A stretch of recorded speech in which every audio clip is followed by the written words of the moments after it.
Bonjour à toutes et à tous et bienvenue dans votre journal de 15 heures. Voici les principaux titres. Aujourd'hui, focus sur le logement social. L'État revoit sa stratégie de garantie hypothécaire pour faciliter l'accès au logement. Dans le monde technologique, entre triomphe de l'intelligence artificielle à Barcelone et attaque ciblant les centres de données d'Amazon, les tensions ne cessent de croître. Une table ronde d'importance s'est tenue hier au ministère de l'Économie et des Finances, sous l'égide conjointe du ministre de l'Économie et des Finances chargé de l'Industrie et de la ministre de la Ville, de l'Urbanisme et de l'Habitat. Cette réunion de concertation a rassemblé l'ensemble des acteurs de la chaîne du financement immobilier, le gouverneur de la Banque centrale, le secrétaire général du ministère de la Ville, les instances dirigeantes du Fonds de garantie de Djibouti et de l'Agence de réhabilitation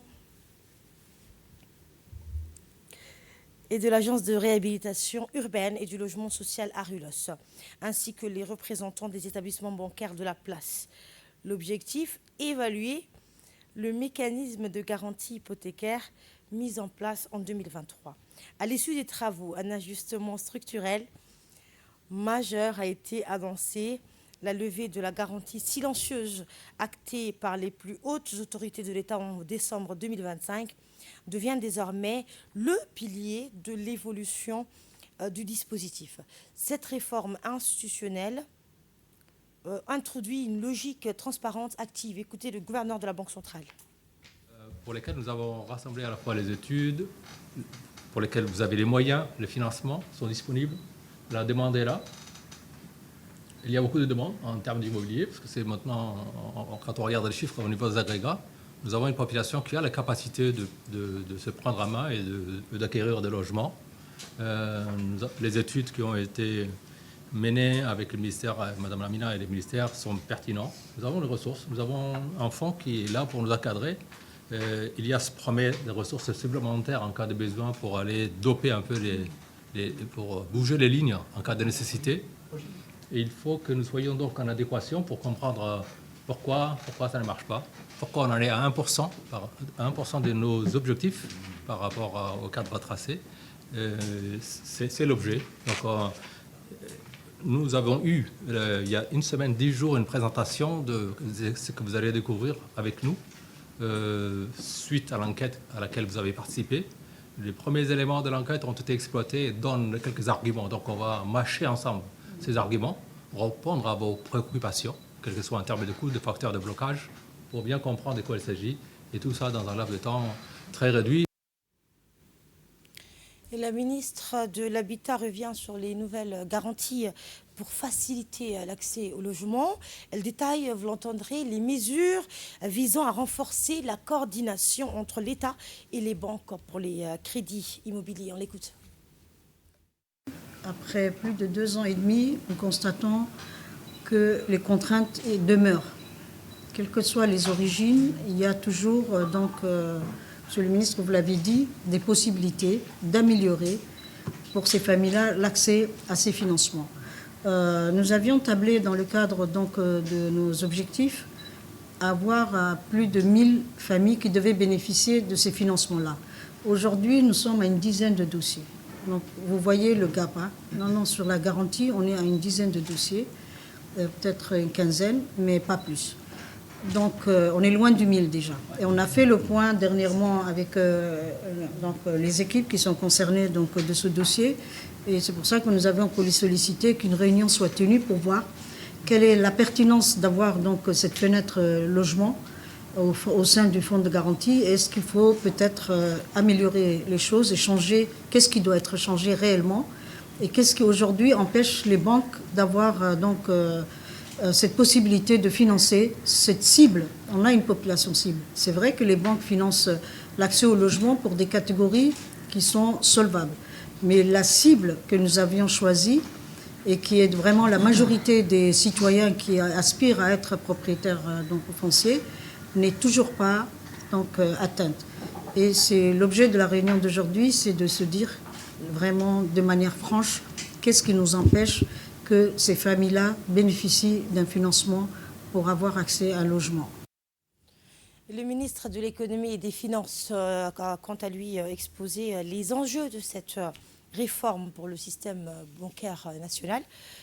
Il explique également l'impact de la levée de la garantie silencieuse sur le financement des logements abordables. On écoute le ministre de l'économie et des finances. On a bien reçu les différentes réponses par rapport à nos correspondances ces derniers temps. On apprécie votre engagement. On apprécie le rôle de toutes les banques de la place parce que nous voyons beaucoup d'efforts de la part des banquiers de la place. Nous constatons également une nette amélioration du financement du secteur. Plus généralement, sur le plan économique, le taux de transformation à Djibouti connaît une nette amélioration. On est bien mieux des perspectives, notamment de 25% il y a seulement quelques années. Donc tout cela, c'est pour dire l'appréciation du gouvernement, l'appréciation ensemble avec le gouverneur de la Banque centrale sur votre rôle déterminant dans l'économie de Djibouti. C'est vrai sur le sujet du logement, qui est un sujet prioritaire à plus d'un titre. Nous pensons qu'on peut mieux faire encore. Nous pouvons améliorer cette performance. Et c'est pour cela que Djibouti, le gouvernement, a pris toutes les dispositions nécessaires. D'un point de vue de mise en disponibilité d'une garantie partielle par rapport à nos compatriotes primo-accédants. Nous pensons qu'il y a encore un effort à faire en termes de communication. C'est tout ce que nous avons constaté. De notre côté, au niveau de FOGAD, on a dit qu'il faut que peut-être on puisse rendre encore plus compétitif en annulant purement et simplement le faible taux de 1% qui était appliqué, ensuite de 0,50. Donc tout cela pour dire que vraiment nous comptons beaucoup sur vous.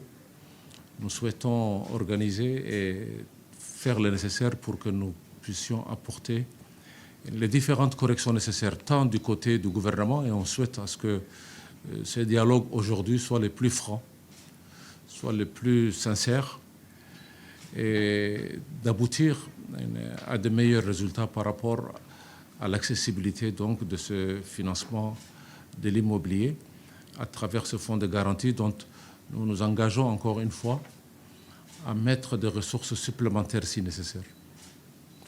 Mais on souhaite avoir ensemble un peu quels sont les facteurs susceptibles d'améliorer cette performance. Et dans l'actualité également, dimanche 1er mars dernier a été célébré un événement historique, le 130e anniversaire de la victoire d'Adwa. Une victoire qui a changé le cours de l'histoire et brisé le mythe de l'invincibilité coloniale. Le 1er mars 1996, les forces éthiopiennes sont donc sous le commandement de Ménélik II et de l'impératrice Teitu Betul ont infligé une défaite décisive à l'armée italienne.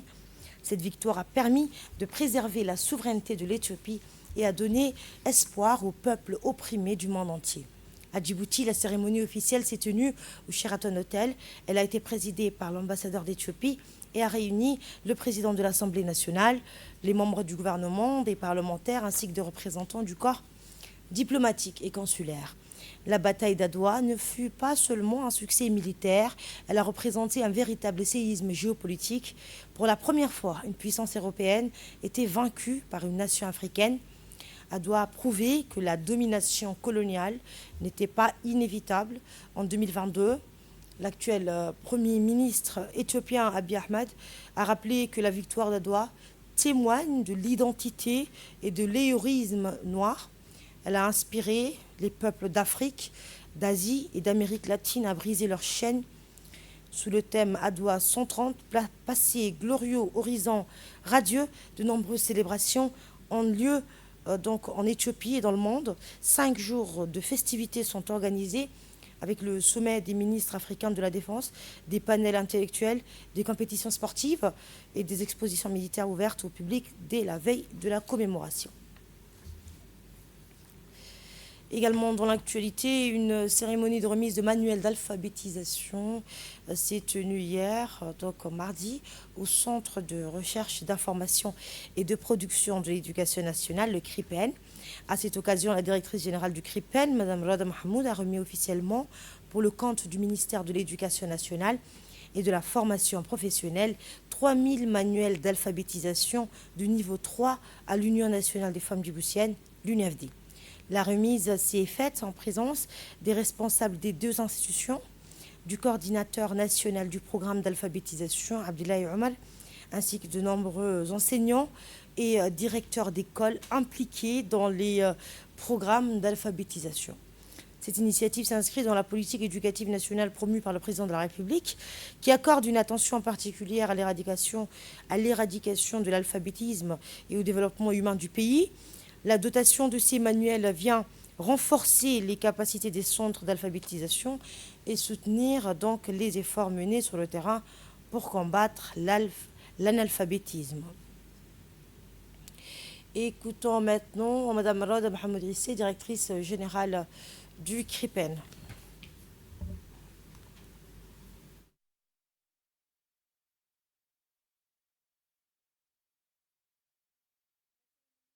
Par la remise de lot de manuels aux responsables des écoles et centres d'alphabétisation afin de renforcer les ressources pédagogiques de leurs établissements. Des manuels d'alphabétisation. Il traduit sur le terrain une priorité nationale qui consiste à élargir l'accès aux apprentissages de base pour tous. Nous le savons tous, savoir lire, écrire et compter change une vie.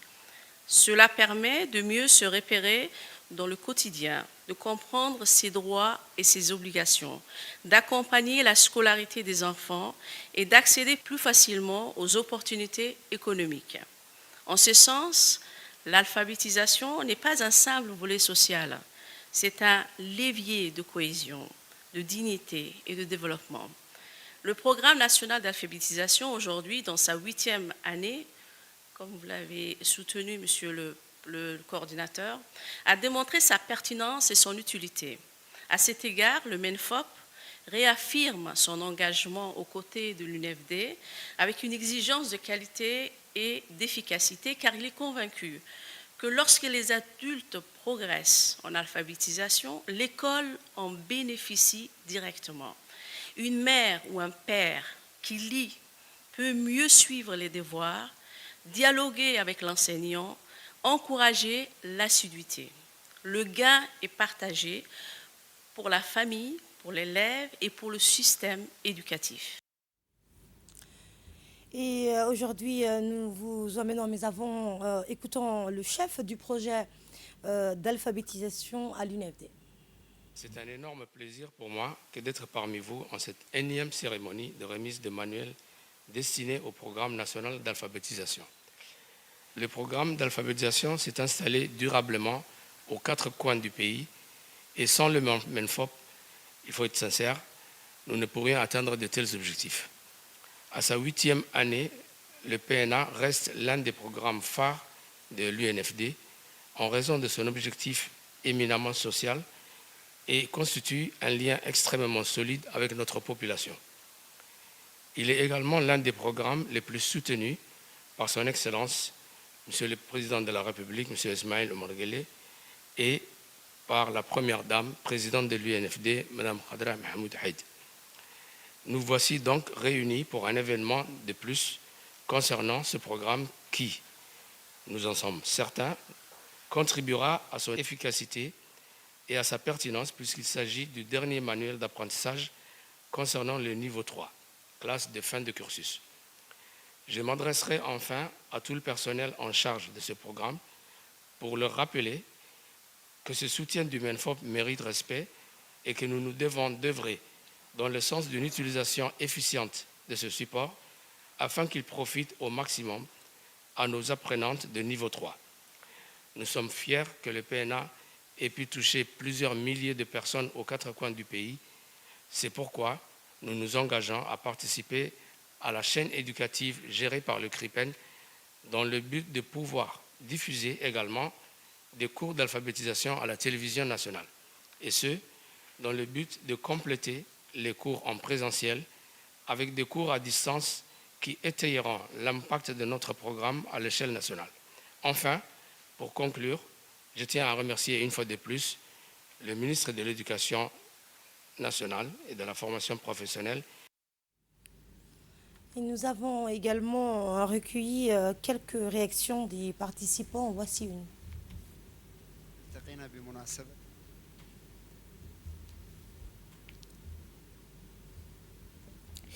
Aujourd'hui, nous vous emmenons au cœur du plateau du Daï à Tadjoura, où la technologie et l'innovation transforment l'agriculture. Avec le projet Maral Fafa, le conseil régional fait pousser plus que des cultures. Il fait germer l'espoir d'une sécurité alimentaire et d'une prospérité durable pour toute la région. Voici un magazine de la rédaction sur un commentaire de Ahmed Hamad.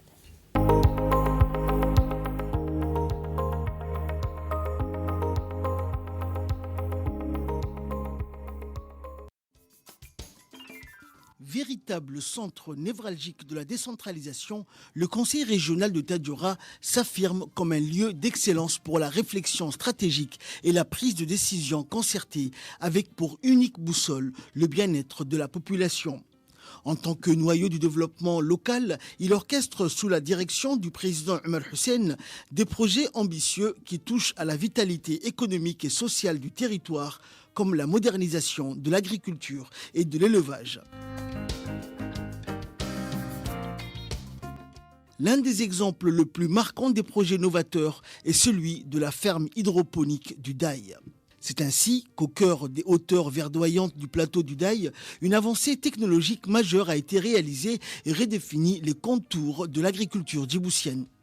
Face aux défis climatiques et à la rareté de l'eau, l'innovation s'impose désormais comme le levier indispensable pour garantir l'autosuffisance alimentaire du pays. Inaugurée par le chef de l'État Ismaël Omar Guelleh en janvier 2024, cette exploitation de 7400 m² marque un tournant historique. Pour la première fois, Djibouti adopte la culture hors sol à grande échelle, une méthode révolutionnaire permettant de réduire la consommation d'eau de 70% par rapport aux techniques traditionnelles, tout en décuplant la productivité. Ce projet est le fruit d'un partenariat solide entre la République de Djibouti et l'Union européenne à travers le programme ADIL, appui à la décentralisation et aux initiatives locales, avec une mise en œuvre technique assurée par Expertise France. Il faut toujours mettre en avant les savoirs et la connaissance au service des communautés rurales afin de tirer profit de ce que Dieu nous a donné. Aujourd'hui, les réalisations sont là, mais cela nécessite un savoir-faire, de l'expérience et surtout de l'investissement. Mais tout cela n'est possible que par la volonté et la détermination à aller de l'avant afin de sortir de la pauvreté. C'est un élément important. Ce que nous voyons ici n'est qu'un exemple qui démontre que tout est possible ici, qu'on peut cultiver tout ce dont on a besoin.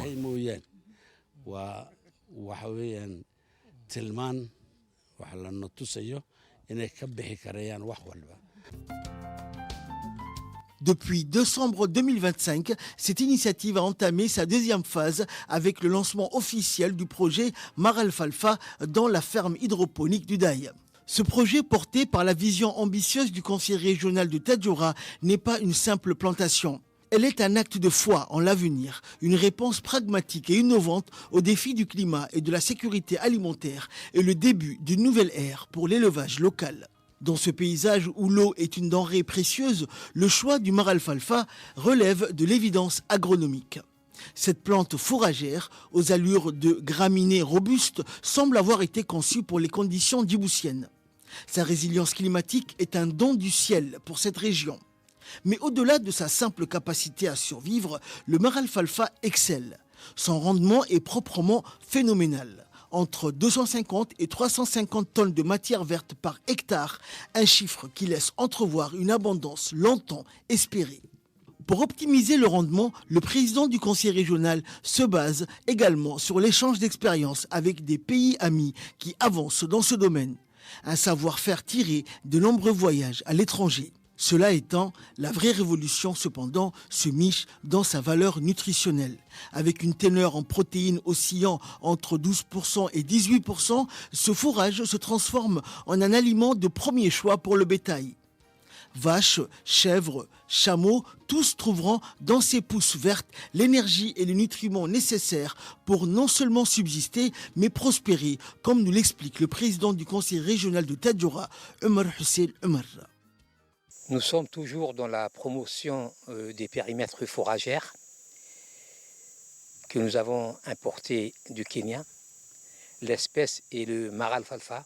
Le but étant d'introduire cette fourrage à haut rendement pour que le bétail et nos éleveurs puissent élever dans une méthode intensive leur bétail, et ce qui va améliorer leurs conditions de vie et améliorer les conditions de vie des rurales. Le projet Maralfalfa s'inscrit dans une volonté plus large de transformation de Tadjoura, visant à faire de cette région un modèle de résilience agricole. Mais déjà, l'adhésion et l'enthousiasme de la population sont palpables. Les habitants du plateau de Daï ont indiqué qu'ils espéraient des retombées positives de ces projets et ont tenu à remercier les conseils régionaux pour cette initiative. Ils ont également rappelé que cette plante, qui ne nécessite pas beaucoup de quantité d'eau, permettra à leur cheptel de se développer et qu'ils pourraient en tirer profit. Le plateau de Daï est connu pour sa fertilité. C'est dans ce sens que les habitants ont souhaité que la culture de la marafalfa soit étendue à d'autres périmètres agricoles. Faisant part de leur adhésion à ces projets, ils ont conclu que travailler la terre ne peut qu'avoir des résultats bénéfiques pour toute la communauté. Ce projet, lancé également à Kalaf, à quelques kilomètres du chef-lieu, sur un périmètre appartenant à un particulier, s'annonce très prometteur. Ainsi, les premières boutures plantées en cette fin d'année 2025 sont bien plus que des plantes. Elles sont les germes d'une confiance retrouvée, d'une souveraineté alimentaire en construction et la preuve vivante qu'avec l'ingéniosité et la volonté, l'aridité peut devenir le terreau d'une nouvelle prospérité. Le projet Maralfalfa à Tadjoura n'est pas juste un essai agricole. C'est une graine d'espoir qui, nourrie par la science et la persévérance, promet de faire reverdir l'avenir de toute une région.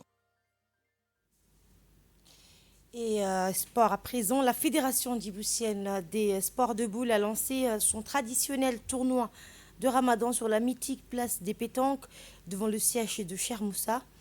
Un rendez-vous devenu incontournable du calendrier sportif national. La cérémonie d'ouverture s'est déroulée en présence du directeur des sports et du président de la fédération. Tous deux ont salué l'engagement des organisateurs et de l'enthousiasme des participants, rappelant que ce tournoi va bien au-delà de la compétition. Il incarne des valeurs de solidarité, de respect et de cohésion sociale propres au mois béni du Ramadan. Cette année, l'événement a rencontré un engouement particulier.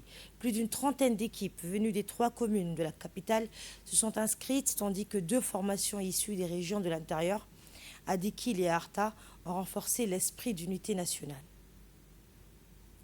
Nous avons des équipes qui sont venues des 2 régions, la région d'Adikil et la région d'Arta, et qui je félicite au passage ces équipes qui se sont déplacées depuis ces 2 régions. Également, cette année, il y a presque tous les corps en uniforme qui sont présents dans ce championnat de pétanque dans le cadre du tournoi de Ramadan. Nous avons la police nationale, nous avons les forces armées djiboutiennes, nous avons la gendarmerie, nous avons la garde-côte et la garde pénitentiaire, presque tous les corps. Je tiens à féliciter tout d'abord les équipes qui ont pris part et qui se sont inscrits pour ce tournoi de Ramadan. C'est pas facile, les tournois on les commence juste après la prière de Tarawih à partir de 9h30 et ils vont jouer jusqu'à 11h. C'est pas facile, mais ce sont des gens qui sont passionnés, qui aiment la pétanque et qui sont là à partager ces moments de compétition, mais également ces moments de joie, ces moments de partage. Et nous, au niveau du ministère des Sports, nous allons prendre en charge l'ensemble des frais relatifs à l'arbitrage, l'ensemble des frais relatifs et à la matérialisation du terrain, c'est-à-dire le traçage. Et nous allons également prendre en charge. Sport toujours, le complexe sportif de Tadjoura a vibré dans l'après-midi d'hier à l'occasion du lancement officiel du tournoi de Ramadan, un événement qui a réuni des centaines de jeunes garçons et filles. Cette édition placée sous le signe de la fraternité et de la compétition a accueilli plusieurs équipes de handball, football, basketball et pétanque. Le coup d'envoi a été donné par le préfet de la région, Mohamed Ahmed Abbas, en présence du vice-président du conseil régional, Abdou Omar Maki, du directeur régional de l'éducation, Ahmed Hamadou, et de la sous-directrice du secrétariat d'État chargée des sports, Madina Ali Dimbio, ainsi que de plusieurs personnalités locales. Dans son discours, le préfet a rappelé l'importance du sport pour renforcer la cohésion sociale et promouvoir la santé. Il a également encouragé les jeunes à participer activement à ce type d'événements qui leur permettent de développer leurs compétences et de tisser des liens d'amitié solides. Le tournoi se déroulera sur plusieurs sites, notamment à la plage Fia, Yomatara, Gablassan et Warsha, ainsi que dans d'autres localités de la région. La cérémonie de lancement a été marquée par une forte mobilisation des jeunes, impatients de montrer leur talent et leur esprit sportif. Eh bien, les organisateurs ont assuré que ce tournoi serait un succès, contribuant à renforcer l'esprit sportif et la fraternité parmi les jeunes de Tadjoura. La sous-direction régionale a tenu à remercier les autorités régionales et les partenaires qui ont contribué au bon déroulement de cet événement. Et je vous emmène au sud à présent, où le lycée général de Dikil a accueilli le jeudi dernier, donc, une conférence religieuse animée par le grand cheikh Hussein Ali. L'événement a réuni plusieurs personnalités civiles et militaires, parmi lesquelles le colonel de l'armée, le député de la région, le préfet adjoint, ainsi que des responsables des services déconcentrés et des figures religieuses locales. Au cours de son intervention, le cheikh Hussein Ali a insisté sur l'importance spirituelle du mois béni de Ramadan. Il a également rappelé le respect et l'obéissance due aux parents, tout en soulignant le rôle central de la jeunesse dans le développement de la nation. Aux élèves présents, il a lancé un appel à la responsabilité, à la détermination et à l'excellence dans leurs études, les invitant à devenir des acteurs engagés pour l'avenir de leur pays.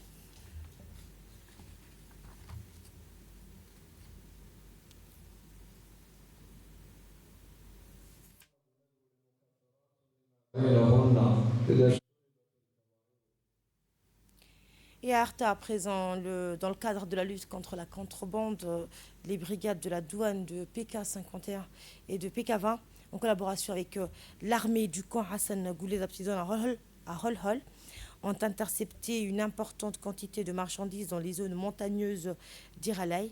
La saisie concernait au total 49 colis de khat destinés à être acheminés vers la capitale.